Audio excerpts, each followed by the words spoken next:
Hello, hello, everyone. My first video for 2024 is it will be about something that everyone talks about. It's about goals, and we know that in January mostly people are working on their goals or thinking about what they want to achieve for the year or starting to achieve for the next year. And they want to put on some goals on paper, think about them. So if it is your case, you're welcome in this video because I will help you in this process. And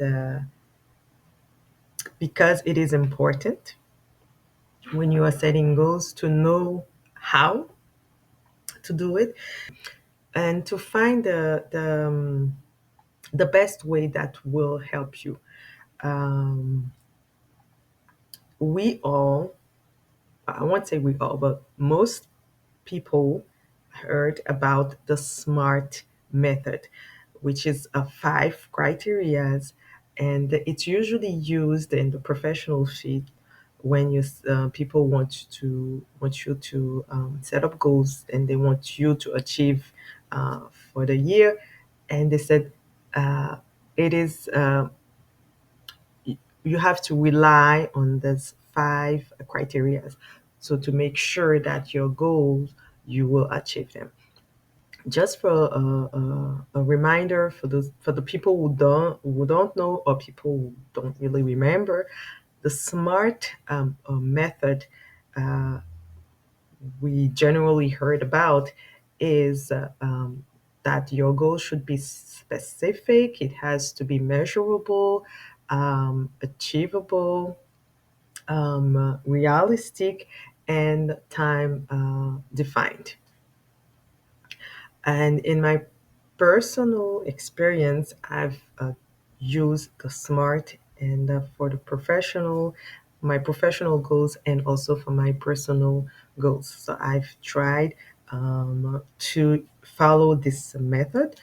And personally, I realized that this method it's not the one that I will recommend for your personal goals. For instance, uh, if your goal is to spend more quality time with your family, your spouse, your kids, I don't see how you can put a time defined in this goal because um, you want to spend your whole life with your family. So I found it a little bit difficult for me to put all this together in my personal um, goals. So this is why I take the time this year to think and rethink about which criterias are very, very relevant for my personal goals based on my past experience. And there are other criterias that I'm going to share with you in a few. But first of all, there is a starting point when setting up your goals is that you have to have in mind what is your plan for your life. What is your mission? How do you see? What do you think your mission, your on earth is, and what is your vision? When I say vision, is at the end of your life, if you want to leave a legacy, would you say that you have been satisfied with the life that you lived? So this is important to think about what you want to leave behind. Uh, with what will be your personal satisfaction when and leave it behind. And so I'm gonna jump right away and in my in the five criterias that I've learned, and this will help you smart your goals in a smarter way. And you will find it a bit funny because my criteria are also smart. Also, my five are SMART. So, first one, the S one is your goal needs to be selective. Why selective? Because, first of all, because you may have many goals at the same time.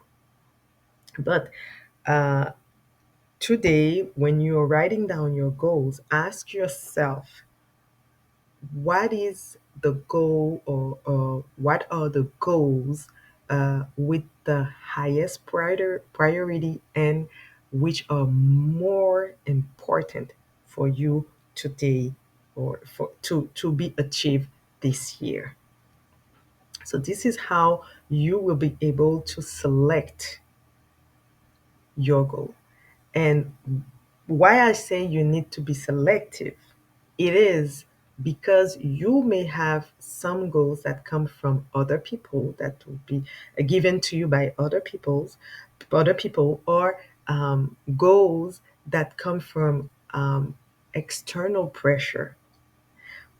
But that goal that you will see that it is important, it has the highest priority, it needs to come from a personal decision, personal conviction, because you need to be in some way in control of that goal. So the S is to be selective in your goals. The second criteria is, how are you going to manage the goals? How you're going to manage? When I say manage, is what will be the resources you will rely on, you or you will be using. You may be the only one needed as the human resource to achieve the goal. But if you will need people to uh, be with you in the process. So you need to identify these people. Would it be people with more experience? The need You have to write down what will be the people that you will need, the finance that will be that you will need, the material that you will need to use, and your knowledge. Do you need to achieve more skills? Do you need to learn more? Do you need to take some online classes? Do you need to go back to school? Also, what will be the time that you will be needed and that you will have to allocate to in the process? So how you're going to manage? So it's the managing level, which is the second criteria. The third criteria is this goal, or this goal acceptable? Acceptable in the sense that, are they is the goal, ask yourself if they fit with your personality, if they fit with your reality, if they fit with your values, if they fit with your character. And also ask yourself, if you put down this goal, if you write it down and you say, this will be my goal for this year, uh, they ask yourself if you will see, or if you are seeing now, or if this goal will be a burden for you or a challenge. Because if you will see as a burden, you you will be discouraged. You will not put the effort needed to achieve it. But if it is a challenge, your mindset, you'll be ready to embrace the process. The fourth criteria is the R question to ask, or you need to consider, is will you be able to reorganize or reorient it, the goal? Let me help you understand. Uh,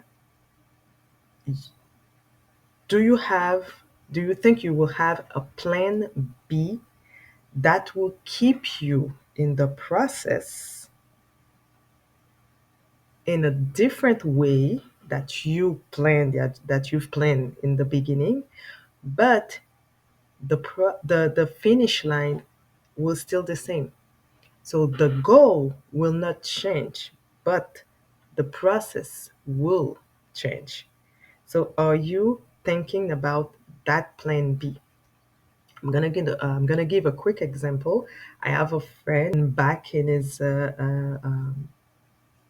native country. He was a doctor, but when he came in Canada, uh, for the Canadian government, you are not a doctor. So you need to pass a test, which is very difficult, and most people they fail it. So he failed the test, I think, 2 or 3 times. But his goal, he never changed it. That I'm gonna be a doctor in this country. So he reorganized, he reoriented, and the goal. What he did, he started to work in a different. He started to work as a nurse, but still in the medical field. So he was still in the medical field. So he started as a nurse, and then he learned. He went back to school to learn more, and the process took him over 10 years. But now he is a doctor, as he planned to be, because that was his life plan, and the goal never changed. So this is why it is important to have a plan B that will help you reorganize or reorient your goals. And the last criteria, which is not the least, it um, it's related to the time. That this criteria for me is it the ideal time? Ideal time is, are you in the season, in the right season to consider going in the process of achieving the specific goal? Is it the right time? Do you think that is? Do you think that you will be able to respect the time frame because of this particular element, which is, are you in the right season? Because if you are forcing yourself in achieving a goal and you are not in the right time, you are not in the right season, you are not in the right mood, you are not in the right situation, um, to you are not in the right context to achieve it or to set it as a goal, what will happen? You will put pressure on yourself. You will rush. So there will be two ending. Either you achieve a goal, but that will be a total mess around you, or you will never achieve that goal. So think about it. Some goals, they can take longer than others. Some goal can be achieved in a few months, but others will need years. So the time it will take to achieve a goal in 4 months, it's not the same. It's not the same in for a goal that you will need to achieve in 5 years. So think about it. Very important. So this is my 5 smart criterias that for me I help me, and it's I found helpful. So hopefully it will help you. Then thanks for watching. Bye.